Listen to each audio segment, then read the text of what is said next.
আফগানিস্তানের তালেবান সরকারের সঙ্গে উচ্চ পর্যায়ের বৈঠক করেছে ভারত। দুই দেশের সম্পর্ক আরও জোরালো করতে বুধবার দুবাই শহরে এই বৈঠক অনুষ্ঠিত হয়। এতে দুই দেশের পররাষ্ট্র দপ্তরের ঊর্ধ্বতন কর্মকর্তারা যোগ দেন। এনডিটিভির খবরে বলা হয়, দিল্লির নেতৃত্বে ছিলেন দেশটির পররাষ্ট্র সচিব বিক্রম মিসরি।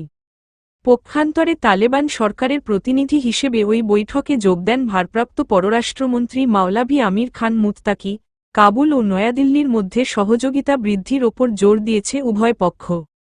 প্রতিবেদনে বলা হয়, দুই দেশের কর্মকর্তারা মানবিক সহায়তা, ব্যবসা বাণিজ্য, উন্নয়ন সহায়তা, খেলাধুলা, সাংস্কৃতিক বন্ধনসহ আঞ্চলিক নিরাপত্তার ক্ষেত্রে বেশ জোর দিয়েছেন।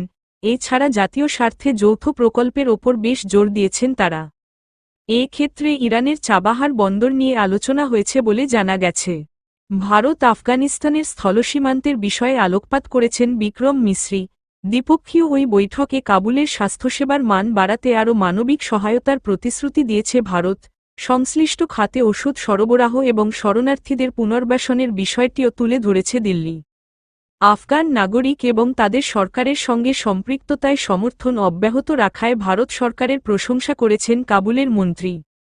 আফগান জনগণের জরুরি উন্নয়নমূলক চাহিদা পূরণে সাড়া দেওয়ার জন্য নয়াদিল্লি কাবুলকে তার প্রস্তুতির কথা জানিয়েছে।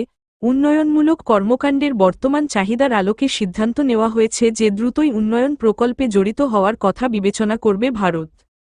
আফগানিস্তানের পররাষ্ট্রমন্ত্রী ভারতের আঞ্চলিক নিরাপত্তা উদ্বেগের প্রতি কাবুলের সংবেদনশীলতার কথা তুলে ধরেন এবং এই বিষয়ে পূর্ণ সহযোগিতার আশ্বাস দেন। অন্যদিকে আফগানিস্তানের জন্য মানবিক সহায়তা এবং বাণিজ্যিক কার্যক্রমকে ত্বরান্বিত করতে চাবাহার বন্দরের ব্যবহারকে উৎসাহিত করার বিষয়েও একমত হয়েছে উভয় দেশ। 2021 সালে যুক্তরাষ্ট্র আফগানিস্তান থেকে মার্কিন সেনা প্রত্যাহার করে নিলে দেশটির পশ্চিমা সমর্থিত সরকারকে ক্ষমতাচ্যুত করে তালেবান। তবে কোনো দেশই এখন পর্যন্ত এই তালেবান সরকারকে স্বীকৃতি দেয়নি। তবে রাশিয়া ধীরে ধীরে তাদের সঙ্গে সম্পর্ক গড়ে তুলেছে। এমনকি গত জুলাইয়ে রুশ প্রেসিডেন্ট ভ্লাদিমির পুতিন সন্ত্রাসবিরোধী যুদ্ধে তালেবানকে মিত্র বলেও উল্লেখ করেন।